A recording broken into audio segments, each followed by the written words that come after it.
नमस्कार, डेली 24 भारत देख रहे हैं आप। मैं हूं आपके साथ साहिल धुलिया।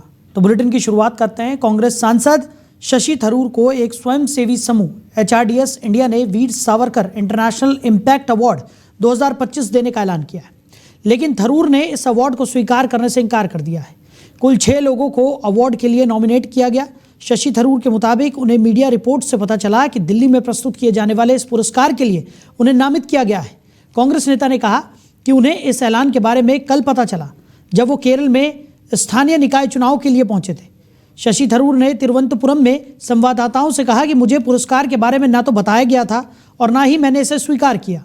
उन्होंने आयोजकों को उनकी सहमति के बिना नाम घोषित करने के लिए गैर जिम्मेदार बताया। पुरस्कार समारोह नई दिल्ली में NDMC कन्वेंशन हॉल में होना है, जहां रक्षा मंत्री राजनाथ सिंह कार्यक्रम का उद्घाटन करेंगे। शशि थरूर ने एक बयान जारी करते हुए कहा कि पुरस्कार इसे प्रस्तुत करने वाले संगठन या इस संदर्भ के बारे में किसी भी जानकारी के बिना इस कार्यक्रम में शामिल होने या पुरस्कार स्वीकार करने का कोई सवाल ही नहीं उठता। तो शशि थरूर ने नाराजगी जाहिर की है। उन्होंने साफ तौर पर कहा कि मेरी बिना अनुमति के इस अवार्ड का ऐलान आखिर क्यों किया गया। तो वीर सावरकर अवार्ड के ऐलान पर भड़के हुए शशि थरूर नजर आए। उन्होंने कहा कि मैंने इसकी अनुमति ही नहीं दी थी। तो शशि थरूर को वीर सावरकर अवार्ड के लिए नामित किया गया, जिस पर उन्होंने सवाल किया कि बिना पूछे अवार्ड कैसे दे रहे हैं। साथ ही साथ उन्होंने इस अवार्ड को देने वाली संस्था पर भी सवाल उठाए। उन्होंने कहा कि बिना पूछे कैसे घोषणा कर दी गई। तो वीर सावरकर पुरस्कार के ऐलान को लेकर भड़के हुए शशि थरूर नजर आए। तो शशि थरूर ने कहा कि मैंने इसकी अनुमति ही नहीं दी, बिना पूछे कैसे मेरे नाम की घोषणा कर दी गई। तो बता दें कि वीर सावरकर अवार्ड के ऐलान पर शशि थरूर भड़के हुए नजर आए। तो शशि थरूर ने कहा कि मैंने इस अवार्ड की इजाज़त ही नहीं दी और बिना मेरी सहमति के आखिर ये अवार्ड की घोषणा कैसे कर दी गई। तो वीर सावरकर अवार्ड के ऐलान पर शशि थरूर भड़क गए। और इसी खबर पर ज़्यादा चर्चा के लिए हमारे मैनेजिंग एडिटर रमेश ठाकुर जी हमारे साथ जुड़ गए। रमेश जी, वीर सावरकर अवार्ड के ऐलान पर भड़के हुए शशि थरूर नजर आ रहे हैं, क्या कहेंगे सर? देखिए, मुझे लग रहा है ये जो भड़कना है ये बाद में आया है। पहले तो उन्होंने हर तरीके से इसको स्वीकार कर लिया था और ये बात जब उनके नेताओं को, उनके पार्टी के लोगों को जब पता चली कि इनके ऊपर भारतीय जनता पार्टी तो डोरे डाल रही है, तो जब वहां से विरोध की जो किरणें उठनी शुरू हुई तब इन्होंने आनन फानन में अपना बयान बदल दिया और ये कह दिया कि मैंने वीर सावरकर अवार्ड के बारे में मुझे पता ही नहीं है। और इसके जब मीडिया में कल कह रहे कि मैं निकाय चुनाव में कल वोटिंग कर रहा था, वहां मीडिया वाले खड़े हुए थे। मीडिया वालों ने जब मुझे शुभकामनाएं दी तो उनके जवाब में मैंने कहा कि मुझे तो अवार्ड के बारे में पता नहीं है। लेकिन इसमें रोचक ट्विस्ट अब तब आ गया साहिल जी, जब इनके जो सचिव हैं अजय कृष्णन, उन्होंने कहा कि ये तो हमने 1 हफ्ते पहले ही अवार्ड की सूचना की इनको पहले बता दी थी, स्वीकृति हमने बाकायदा ली थी। अब अचानक वो पलट जाए और तो उसके बारे में हम कुछ नहीं कह सकते हैं। बाकी ये high range rural development society ये अवार्ड हमेशा से देती आई है, पिछले 2011 से। लेकिन सवाल इसमें ये उठता है, जो award Bharatiya Janata party, RSS और उनकी विचारधाराओं से जुड़ा हुआ हो, वो गैर विचारधारा वाले व्यक्ति को कैसे दे सकते हो? ये बड़ा सवाल अपने आप में खड़ा हो जाता है। और इस समय खड़ा होना इसलिए भी वाजिब बनता है, शशि थरूर जो धीरे धीरे कांग्रेस से किनारा करते जा रहे हैं, उनकी विचारधाराओं से थोड़ा सा हटते जा रहे हैं। और अभी जब पुतिन साहब का आना हुआ था, उनको डिनर में बुलाना, तब से लेके अब तक उनके साथ में इस तरह के विवाद जुड़ते जा रहे हैं धीरे धीरे। और ऐसे में भारतीय जनता पार्टी कह लो या उनके से जुड़े हुए लोग कह लो, उनके नाम की घोषणा करवा देना, तो जाहिर सी बात में ये कॉन्फ्लिक्ट तो पैदा होगा शशि थरूर और उनकी पार्टी के बीच में।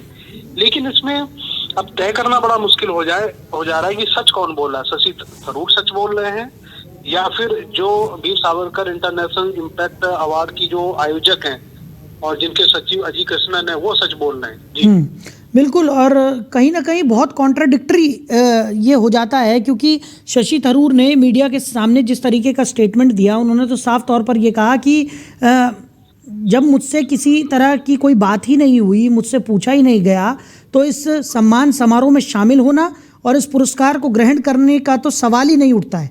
उन्होंने साफ तौर पर ये कह दिया कि मैं ये अवार्ड नहीं लूँगा और साथ ही साथ इस समारोह में भी मैं शामिल नहीं होऊंगा क्योंकि मुझसे बिना पूछे ये घोषणा की गई है। यानी वो तो साफ तौर पर इस बात को नकार रहे हैं कि मुझसे किसी तरह की कोई यहाँ पर अनुमति नहीं ली गई और मुझे मीडिया के थ्रू ही इस बात की जानकारी हुई कि इस तरीके का कोई अवार्ड मुझे दिया जा रहा है। अभी बात वही आ जाती है ना, जब कहते हैं ना कि तलवार जब गर्दन पे अटक जाती है तो उस तलवार से बचने के लिए आप क्या करोगे? यही करोगे, अपना नाम वापस ले लोगे और तरह तरह के आनंद फानंद में ये बयान आप दोगे कि नहीं, इसकी मेरे पास सूचना नहीं थी, इसकी मेरे पास जानकारी नहीं थी। जबकि उलट वहां से उसी संगठन से ये कहा जा रहा है कि हमने हफ्ते भर पहले इससे संबंधित हमने फोन करके इतला कर दिया था। अब तो इसमें तो खंडन करना पड़ेगा, या फिर जब उनके अजीत कृष्णन है वो सामने आके जब उन्होंने कह दिया है कि हमने शशि थरूर को पहले ही इस बात के लिए इतला कर दिया है, तो ये जो कॉन्फ्लिक्ट है इसको तो देखो दूर करना पड़ेगा। बिल्कुल। और रमेश जी, कहीं ना कहीं जिस तरीके के जो घटनाएं पिछली जिनका आपने भी जिक्र किया कि जब रूस के राष्ट्रपति व्लादिमीर पुतिन यहाँ पर पहुँचे हुए थे, तो जब उनके लिए शाही भोज का आयोजन किया गया उसमें शशि थरूर को निमंत्रण दिया गया। हालांकि मल्लिकार्जुन खड़गे और राहुल गांधी जैसे जो बड़े नेता हैं उनको उनका इस भोज में कहीं पर भी नाम नहीं था। दूसरी तरफ शशि थरूर की भारतीय जनता पार्टी की विचारधारा के साथ जो विचारधारा मेल खाती हुई इस वक्त नज़र आ रही है, उसकी वजह से भी कहीं ना कहीं ऐसा लगने लगा था कि जैसे शशि थरूर जो हैं वो कहीं ना कहीं कांग्रेस से हटते हुए नज़र आ रहे हैं। अब ऐसे में इस तरीके का ये अवार्ड यहाँ पर दे देना और उसके बाद उनका मुकर जाना कई असमंजस की स्थितियों को पैदा करता हुआ दिखाई पड़ रहा है। देखिए, मुझे लगता है उनका मुकर जाना ऐसे स्थिति में बहुत सही था। अगर नहीं मुकरते ना तो उनकी जान पे आफत आ जाती। हालांकि उनके जो शीर्ष नेतृत्व है कांग्रेस पार्टी का, वो इस बात से ज्यादा इत्तेफाक नहीं रख रहा है, इनकी बात से इत्तेफाक नहीं रख रहा है कि शशि थरूर इस मामले में वो सच बोल रहे हैं। अब जब उनकी बात सार्वजनिक हो गई, मीडिया में आ गई कि भाई वो ऐसे व्यक्ति के नाम पे अवार्ड ले रहे हैं जिनकी विचारधारा हमारी पार्टी से, हमारे लोगों से बिल्कुल नहीं जुड़ती है और जिनके लिए हम लोग हमेशा से उनके खिलाफ बोलते आए हैं, और ऐसे व्यक्ति के नाम पे अगर हमारा ही कोई व्यक्ति, और वो भी जिम्मेदार व्यक्ति जो मौजूदा सांसद हो, वो अगर ले रहा है, तो इसमें तो पूरी की पूरी पार्टी सवालों के घेरे में आ जाती है। और वो बात आपने बिल्कुल सही की, क्योंकि इस तरह के सवाल क्यों ना उठे। आप बताइएगा, जब ऑपरेशन सिंदूर होता है और पाकिस्तान और बाकी जितने भी देश हैं हमारे खिलाफ अनर्गल बातें करते हैं कि हमने जंग को जीत लिया और भारत को हरा दिया, तो उसको डिनाई करने के लिए जब हमारे यहाँ 4-5 दल बनते हैं, विपक्षी पार्टी के सांसद भी आते हैं, उनमें भी विशेष तौर पे प्रधानमंत्री के आग्रह पे या निवेदन पर शशि थरूर को शामिल करा गया जी। उस समय भी यही चीजें उठी थी। फिर बात आ जाती है और फिर ऐसे मौके आते हैं, सीवी राधाकृष्णन जब उपराष्ट्रपति बनते हैं, न्योता जाता है तो इनको बुलाया जाता है। पुतिन के जब आते हैं यहाँ पे तब भी उनको बुलाया जाता है, किसी और को नहीं बुलाया जाता। तो इसमें ज्यादा समझने की जरूरत नहीं है कि शशि थरूर के ऊपर भारतीय जनता पार्टी किस तरीके से डोरे डाल रही है। अब डोरे क्यों ना डाले, केरल बहुत इंपॉर्टेंट है आने वाले समय में, बहुत इंपॉर्टेंट है। और केरल में कोई ऐसा कदावर नेता, जमीन का नेता भारतीय जनता पार्टी तलाश कर रही है। मुझे लगता है वो तलाश आके किसी न किसी सूरत में शशि थरूर पर इनकी खत्म होती दिखती है जी। चलिए रमेश जी, हमारे साथ जुड़ने के लिए, इस तमाम चर्चा के लिए आपका बहुत शुक्रिया। तो शशि थरूर को वीर सावरकर पुरस्कार दिले के ऐलान पर वो भड़के हुए इस वक्त नजर आ रहे हैं। उन्होंने साफ तौर पर कहा कि बिना पूछे कैसे घोषणा कर दी गई। साथ ही साथ उन्होंने संस्था पर भी सवाल उठाए। उन्होंने कहा कि मैंने इसकी अनुमति नहीं दी, मुझसे किसी तरह की कोई चर्चा नहीं हुई, तो आखिर बिना पूछे कैसे इस पुरस्कार को मुझे देने की घोषणा कर दी गई। साथ ही साथ उन्होंने कहा कि बिना पूछे जब यह ऐलान किया गया है तो इस सम्मान समारोह में जाना और इस अवार्ड को ग्रहण करने का तो सवाल ही नहीं उठता। वहीं गोवा क्लब आग मामले में बुधवार को रोहिणी कोर्ट में सुनवाई हुई। आरोपी गौरव लूथरा और सौरभ लूथरा ने भारत लौटकर अग्रिम जमानत पाने के लिए अर्जी दायर की। अभियुक्तों की ओर से सीनियर एडवोकेट सिद्धार्थ लूथरा और सीनियर एडवोकेट तनवीर अहमद मीर पेश हुए। और अंतरिम सुरक्षा की मांग की। सुनवाई के दौरान सौरभ लूथरा की सेहत का मामला उठाया गया। उनके वकील ने बताया कि उन्हें मिर्गी और हाई ब्लड प्रेशर जैसी गंभीर बीमारियां हैं। साथ ही उन्होंने ये भी स्पष्ट किया कि आरोपी क्लब के मालिक नहीं हैं, बल्कि केवल लाइसेंसधारी हैं और वैध परमिशन के साथ काम कर रहे हैं। मालिकाना हक किसी और के पास है। तो गोवा क्लब आग मामले में रोहिणी कोर्ट में सुनवाई हुई। आरोपियों ने अग्रिम जमानत याचिका इस पूरे मामले में दायर की है। तो सुनवाई के दौरान सौरभ लूथरा की सेहत का मामला भी उठा। तो आरोपियों ने अग्रिम जमानत याचिका इस पूरे मामले में दायर की है। वहीं आरोपियों की तरफ से उनके वकील ने कहा है कि वो मालिकाना हक उनके पास नहीं है, बल्कि वो सिर्फ और सिर्फ लाइसेंसधारी हैं। वहीं सौरभ लूथरा की सेहत का मुद्दा भी कोर्ट परिसर में उठा। वहीं कांग्रेस सांसद प्रियंका गांधी वाड्रा ने बुधवार को पार्टी के नेता राहुल गांधी के आगामी जर्मनी दौरे पर भाजपा की आलोचना का जवाब दिया। आपको बता दें कि उन्होंने कहा कि विपक्ष के नेताओं के विदेश जाने पर सवाल क्यों उठाए जा रहे हैं, जबकि प्रधानमंत्री नरेंद्र मोदी अपना लगभग आधा समय विदेश में ही बिताते हैं। भाजपा ने राहुल गांधी की विदेश यात्रा पर तंज कसते हुए कहा था कि राहुल तो विपक्ष के नेता नहीं बल्कि पर्यटन के नेता हैं। पार्टी प्रवक्ता शहजाद पूनावाला ने यह भी बताया कि संसद 19 दिसंबर तक चल रही है, जबकि राहुल गांधी 15 से 20 दिसंबर तक जर्मनी जाएंगे। उन्होंने ये भी याद दिलाया कि बिहार चुनाव के दौरान राहुल गांधी विदेश में थे और बाद में जंगल सफारी पर भी गए। प्रियंका गांधी ने इसके जवाब में पलटवार करते हुए कहा कि अगर मोदी जी इतना समय विदेश में बिताते हैं तो विपक्षी नेता के विदेश जाने पर सवाल उठना उचित नहीं है। वहीं हिमाचल प्रदेश का राजभवन अब औपचारिक रूप से लोक भवन के नाम से जाना जाएगा। ये फैसला हिमाचल प्रदेश के राज्यपाल शिव प्रताप शुक्ल की मंजूरी मिलने के बाद लिया गया है। इस संबंध में मंगलवार को अधिसूचना जारी की गई। अधिसूचना के अनुसार अब सभी आधिकारिक पत्राचार, दस्तावेज, भवन संकेतक, वेबसाइट और अन्य रिकॉर्ड में राजभवन की जगह लोक भवन का नाम प्रयोग किया जाएगा। राज्य सरकार ने विभागों को संबंधित रिकॉर्ड अपडेट करने के निर्देश दिए हैं और भवन के नामपट, प्रतीक एवं अन्य संकेतों में भी बदलाव किया जा रहा है। केंद्र सरकार ने हाल ही में सभी राज्यों में राजभवन का नाम बदलकर लोक भवन करने का फैसला किया था। इसी कड़ी में हिमाचल प्रदेश में ये बदलाव लागू किया गया है। तो हिमाचल में राजभवन का नाम परिवर्तन कर दिया गया है। राजभवन का नाम बदलकर अब लोक भवन कर दिया गया है। तो राज्यपाल की मंजूरी के बाद ये बड़ा फैसला लिया गया। तो राज्यपाल की मंजूरी के बाद ये बड़ा फैसला यहाँ पर ले लिया गया है। हिमाचल में राजभवन का नाम परिवर्तन करने का फैसला लिया गया है। राजभवन का नाम बदलकर अब लोक भवन कर दिया गया है। तो राज्यपाल ने इसको लेकर मंजूरी दे दी, जिसके बाद ये बड़ा फैसला ले लिया गया। वहीं अंतर्राष्ट्रीय विमानन संगठन IATA ने कहा है कि भारत में पायलटों के लिए लागू किए गए नए नियम वैश्विक मानकों की तुलना में काफ़ी सख्त हैं। IATA के प्रमुख विली वॉल्श ने बताया कि हाल ही में लागू हुए फ्लाइट ड्यूटी टाइम लिमिटेशन यानी FDTL के दूसरे चरण के कारण इंडिगो एयरलाइंस को बड़े स्तर पर परिचालन बाधाओं का सामना करना पड़ा। इससे सैकड़ों उड़ानें रद्द हुई और हज़ारों यात्री प्रभावित हुए। तो वॉल्श ने कहा है कि नए नियम अन्य देशों के मुकाबले अधिक प्रतिबंधात्मक हैं, लेकिन ये नियम उद्योग की सुरक्षा और संरक्षा के लिए बनाए गए हैं। उन्होंने उम्मीद जताई कि कुछ समय में स्थिति सामान्य हो जाएगी। तो अंतर्राष्ट्रीय विमानन संगठन का बड़ा बयान सामने आया है।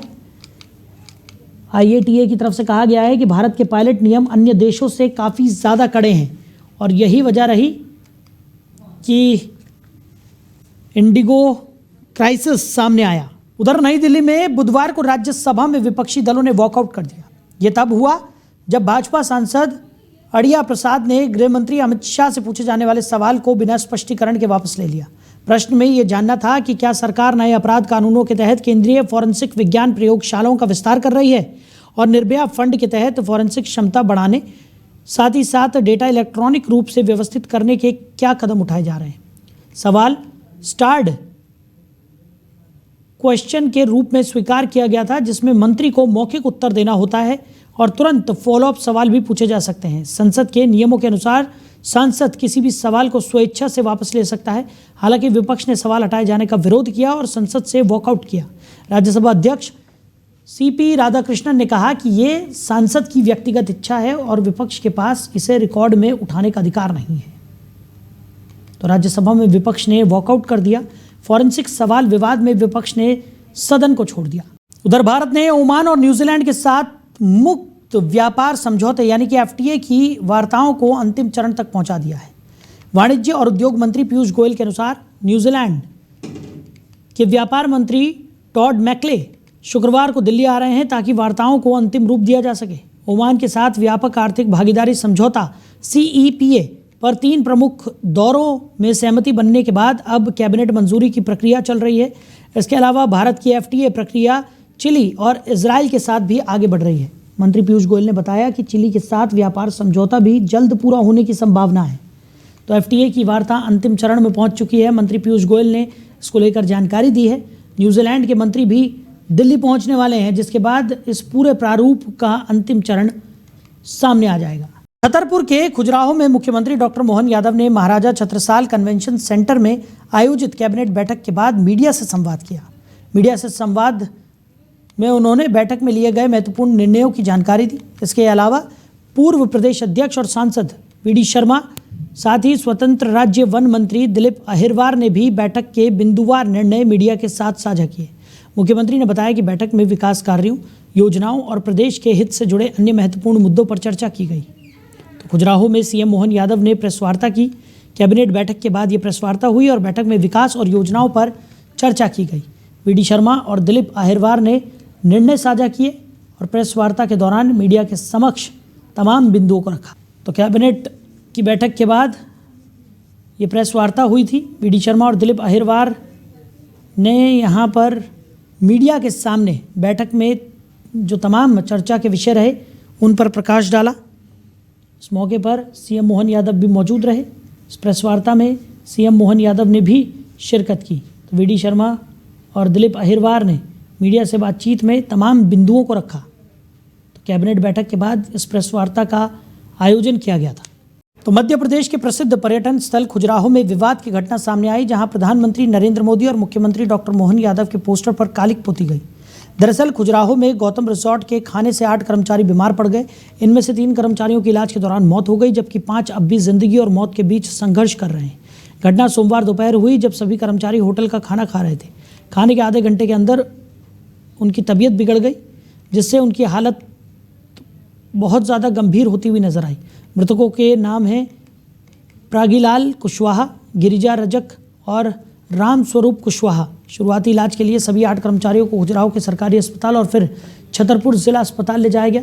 हालत में सुधार न होने पर उन्हें ग्वालियर के शासकीय मेडिकल कॉलेज रेफर कर दिया गया। ग्वालियर पहुंचते ही 3 कर्मचारियों की मौत हो गई। डॉक्टर ML माहौर वरिष्ठ चिकित्सक ने बताया कि 3 मरीज ICU में हैं और 2 वेंटिलेटर पर हैं। मृतकों के शव पोस्टमार्टम के लिए भेज दिए गए हैं। शुरुआती लक्षणों से संकेत मिलता है कि यह जहरीले भोजन का मामला है। छतरपुर जिला अस्पताल के डॉक्टर रोशन द्विवेदी और सिविल सर्जन शरद चौरसिया ने बताया कि मरीजों की गंभीर स्थिति को देखते हुए तुरंत ग्वालियर रेफर किया गया। मृतकों के परिजनों ने खजुराहो चंदेल चौराहे पर सड़क जाम कर दी। उन्होंने आर्थिक मदद और जिम्मेदारों के खिलाफ कार्रवाई की मांग की। घटना के बाद मौके पर भारी पुलिस बल तैनात किया गया और जाम को नियंत्रित किया गया। खजुराहो के गौतम होटल में फूड पॉइजनिंग के कारण खाना खाने के बाद खजुराहो से जिला अस्पताल 9 लोगों को रेफर किया गया था, जिसके बाद 5 लोगों को गंभीर हालत में ग्वालियर रेफर किया गया। बताया जा रहा है 3 लोगों की मौत हो चुकी है। और चंदेला चौराहा जो खजुराहो में मेन चौराहा माना जाता है, तस्वीरें दिखाइए चारों तरफ आप, यहाँ पर जाम लगा दी गई है। मैं बता दूं खजुराहो में मध्य प्रदेश सरकार के द्वारा कैबिनेट बैठक आयोजित की गई। इस दौरान 9 दिसंबर को भारी संख्या में लोग यहाँ पहुंचे हुए हैं। मैं बात करूंगा, यहाँ पर काफी लोग हैं, परिजन यहाँ पर मौजूद हैं।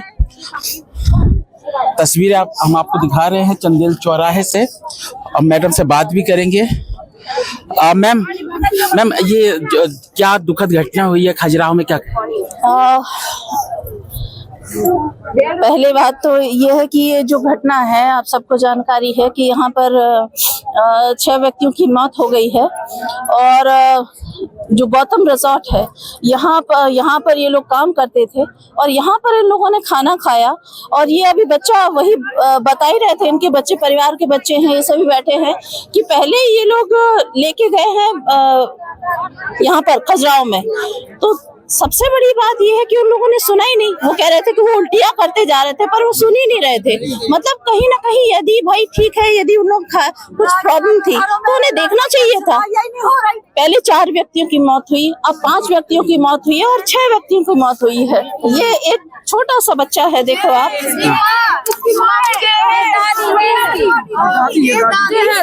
ये दादी। अभी ये छोटे छोटे बच्चे हैं, बताया जा रहा है इसके परिवार में अब कोई नहीं है। इसकी माँ पहले खत्म हो गई थी सांप के काटने से, अब इसका पिता जो इकलौता इसका सहारा था वो खत्म हो गया है। ये हॉस्टल में रहता है बच्चा। मध्य प्रदेश सरकार कैबिनेट बैठक आयोजित करी है खजुराहो में, अब क्या मांग कर रहे हैं? मेरी केवल एक ही डिमांड है कि कम से कम पीड़ित परिवार की सीएम साहब हमारे मुखिया हैं प्रदेश के, उनको प्रदेश की मुखिया होने के नाते उनको पीड़ित परिवार को सुनना चाहिए भाई, वो सुने। और इनकी मांग है कि अभी तक बॉडी नहीं मिली इन्हें, जो इनकी जायज मांग है, कम से कम हमें ये बता दिया जाए कि बॉडी कब तक मिलेगी। और इनके जो परिवार के ये जो सदस्य चले गए हैं, ये इकलौते कमाने वाले थे, तो इनके परिवारों को न केवल मुआवजा मिले बल्कि जो बच्चे पढ़ रहे हैं और बच्चियां जो पढ़ रही हैं इनको नौकरी भी दी जाए ताकि ये अपना पालन पोषण कर सके। अच्छा, पीड़ित परिवार भी हैं, क्या मांगे हैं आप? हमारी मांग ये है कि हमारे चारों बच्चों को सीएम साहब को नौकरी देनी पड़ेगी, क्योंकि इसके इकलौते पापा ही थे कमाने वाले। 4 बच्चे, अभी किसी की भी शादी नहीं हुई, ना तो कोई करता है कुछ। क्या करेंगी मेरी बहन? वो मेरी बहन है बड़ी, मैं उनकी सबसे छोटी वाली बहन हूँ। मेरे जी ये बिलखते परिवार की तस्वीरें अगर आप दिखाएंगे तो बहुत ही गंभीर है। खजुराहो के गौतम होटल से जो कर्मचारी काम कर रहे थे, काम करने के दौरान बताया जा रहा है उन्होंने खाना खाया, तबीयत बिगड़ी और 9 लोगों को छतरपुर रेफर किया गया था। खजुराहो प्राथमिक स्वास्थ्य केंद्र में भी आए दिन लापरवाही बरती जाती है, इस प्रकार की खबरें आती है, मीडिया में लगातार दिखाया जाता है, लेकिन सुधार के नाम पर कुछ भी नहीं है। कहने को तो खजुराहो देश और विदेश में जाना जाता है, लेकिन खजुराहो में अव्यवस्थाएं, यही कारण है आज सैकड़ों लोग यहाँ पर चंदेल चौराहा में बैठे हुए नजर आ रहे हैं और मांग कर रहे हैं मध्य प्रदेश के मुखिया, क्योंकि खजुराहो में ही मौजूद हैं, यहीं से कुछ ही देर बाद गुजरेंगे। लोग मांग कर रहे हैं और हमने पूर्व जो नगर परिषद अध्यक्ष कविता सिंह से भी हमने बातचीत की है, वो कह रहे हैं पीड़ित परिवार से एक बार प्रदेश के मुखिया मिले और जो भी सहायता राशि इन्हें मिलनी चाहिए उनकी मदद करें। डेली 24 के लिए समीर अवस्थी। वहीं मध्य प्रदेश के जबलपुर के आधारताल क्षेत्र से एक गंभीर मामला सामने आया है। शिकायतकर्ता सत्यनारायण शर्मा ने पुलिस को बताया कि उनका बेटा नीलम शर्मा, जो नीट की तैयारी कर रहा है और सेंट जेवियर स्कूल में पढ़ता है, अचानक चर्च जाने लगा और उसका व्यवहार बदल गया। पिता का आरोप है कि बेटा शिक्षिका पलक सिंह और 2 फादर के संपर्क में आने के बाद ईसाई धर्म अपनाने के लिए प्रभावित हुआ। इसके बाद घर में उसने देवी देवताओं की तस्वीरें फाड़ दी और मूर्तियां तोड़ दी। जब उसे चर्च जाने से रोका गया तो वह हाथापाई करने पर उतर आया। शिकायत लेकर पिता अंतर्राष्ट्रीय हिंदू परिषद की पदाधिकारी प्रीति धनधारिया के साथ आधारताल थाने पहुंचे और स्कूल की शिक्षिका व फादर पर कार्रवाई की मांग की। पुलिस ने मामला दर्ज कर जांच शुरू कर दी है। वहीं हल्द्वानी के बनभूलपुरा में रेलवे भूमि अतिक्रमण मामले पर सुप्रीम कोर्ट में आज सुनवाई होने जा रही है। माना जा रहा है कि इस मामले में आज ही फैसला सुनाया जा सकता है। सुरक्षा के बेहद कड़े इंतजाम किए गए हैं। बनभूलपुरा में 45 एसआई, 400 कांस्टेबल और पीएसी की 3 कंपनियां तैनात की गई हैं। साथ ही 3 एएसपी, 4 सीओ और 12 इंस्पेक्टर इलाके की निगरानी कर रहे हैं। पुलिस ने सोशल मीडिया पर भी सख्ती बढ़ा दी है और अफवाह फैलाने वालों के खिलाफ कठोर कार्रवाई की चेतावनी दी है। प्रशासन ने स्थानीय लोगों से शांति और सहयोग बनाए रखने की अपील की है। बता दें कि 2 साल पहले बनभूलपुरा में अवैध धार्मिक ढांचे पर कार्रवाई के दौरान हिंसा भड़क गई थी, जिसमें भीड़ ने कई हिस्सों में आगजनी की और पुलिस थाने को भी निशाना बनाया। इस हिंसा में 6 लोगों की मौत हुई थी। यह विवाद 2022 में शुरू हुआ, जब रेलवे की भूमि पर कथित अवैध अतिक्रमण को लेकर नैनीताल हाईकोर्ट में जनहित याचिका दायर की गई। 2023 में हाईकोर्ट ने अतिक्रमण हटाने का आदेश दिया। हालांकि स्थानीय निवासियों के विरोध और सुप्रीम कोर्ट में अपील के कारण मामला लंबित रहा। पहले अनुमान था कि सुप्रीम कोर्ट 2 दिसंबर को फैसला सुना सकता है, लेकिन सुनवाई 10 दिसंबर तक टाल दी गई। अब पूरी सरकारी मशीनरी हाई अलर्ट पर है। मेरे साथ इतना ही। आप बने रहिए और देखते रहिए डेली 24 भारत। नमस्कार।